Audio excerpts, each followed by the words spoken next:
Hai, kembali lagi dengan saya, Miss Grace, di pembelajaran online akuntansi.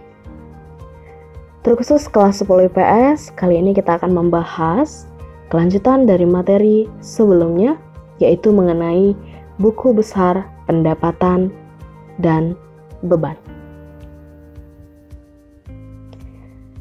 Pendapatan merupakan hasil yang diperoleh perusahaan dari menjalankan kegiatan usaha dan atau di luar usaha.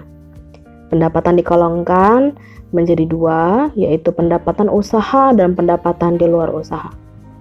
Pendapatan usaha yaitu pendapatan yang pastinya berhubungan langsung dengan kegiatan usaha. Contohnya, pendapatan jasa. Kemudian yang kedua, pendapatan di luar usaha, yaitu pendapatan yang tidak berhubungan langsung dengan kegiatan usaha. Contohnya, pendapatan sewa dan pendapatan bunga. Kemudian akun beban. Beban merupakan biaya yang dikeluarkan atau identik dengan uang keluar perusahaan yang berkaitan dengan kegiatan usaha perusahaan untuk menghasilkan pendapatan. Beban dibedakan menjadi dua, yaitu beban usaha atau operasional dan beban di luar usaha non-operasional, di mana beban usaha operasional merupakan beban yang dikeluarkan perusahaan berkaitan dengan kegiatan utama perusahaan. Contoh, beban gaji, beban listrik, beban sewa, beban iklan, dan lain sebagainya. Kemudian untuk beban di luar usaha atau non-operasional merupakan beban yang dikeluarkan perusahaan di luar kegiatan utama perusahaan. Contohnya, beban bunga. Untuk memposting buku besar akun pendapatan dan beban sama saja halnya dengan memposting buku besar untuk akun harta, utang, modal, prive, di mana kita terapkan nama akun, kemudian kode akun. Nama akunnya kita berikan contoh pendapatan jasa dan nomor akunnya kita berikan 511.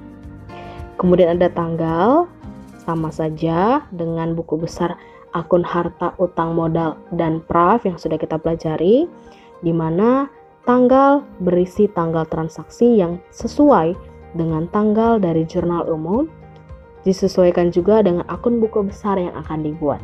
Jika akun buku besar yang kita buat adalah akun mengenai pendapatan, maka di jurnal umum kita akan cari dan salin tanggal berapa saja yang transaksi jurnal umumnya mengenai pendapatan.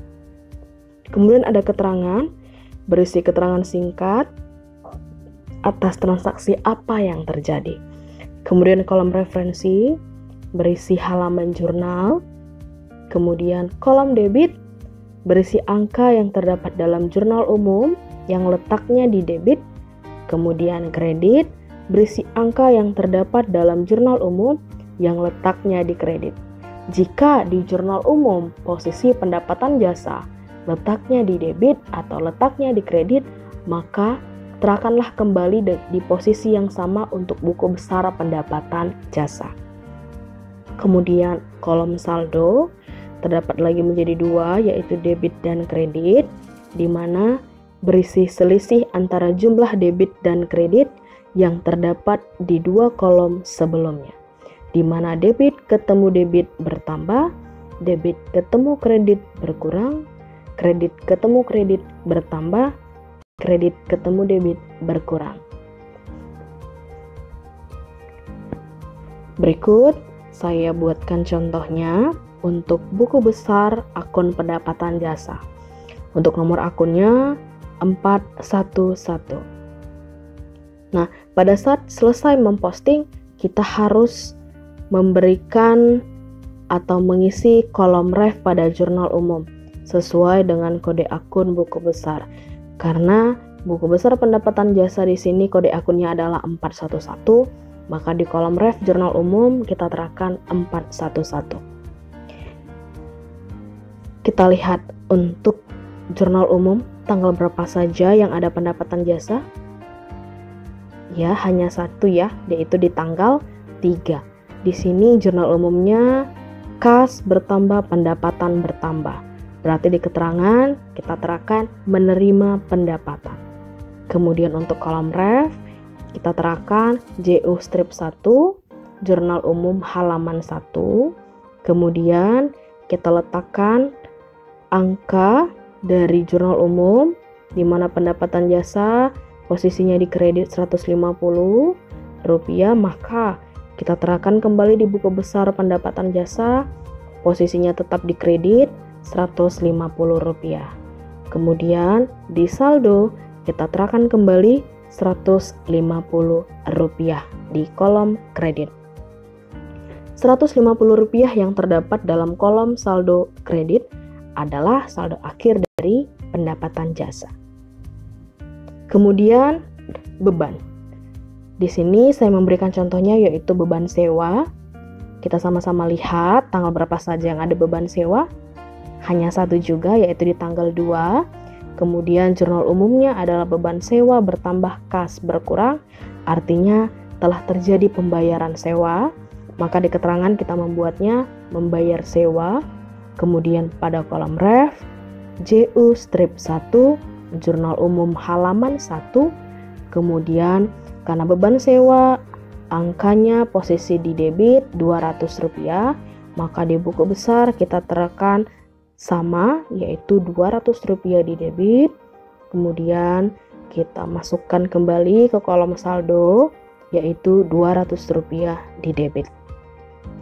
Rp200 yang terdapat dalam kolom saldo debit adalah saldo akhir dari beban sewa. Kemudian setelah kita melakukan posting buku besar, maka kita harus mengisi kolom ref pada jurnal umum. Karena buku besar beban sewa kode akunnya adalah 511, maka di kolom ref jurnal umum kita terapkan untuk jurnal beban sewa di kolom refnya 511. Oke, sudah hampir paham ya mengenai buku besar. Kita sudah pelajari semuanya. Kita sudah pelajari buku besar akun harta, akun utang, akun modal, dan yang terakhir pendapatan dan beban. Untuk itu, mari kita asah lagi dengan cara kerjakan soal latihan untuk pertemuan ketiga yang sudah Miss sediakan di link Google Drive berjudul Soal Latihan Pertemuan 3 untuk mata pelajaran akuntansi kelas 10 IPS. Tetap semangat, see you next meeting, bye-bye.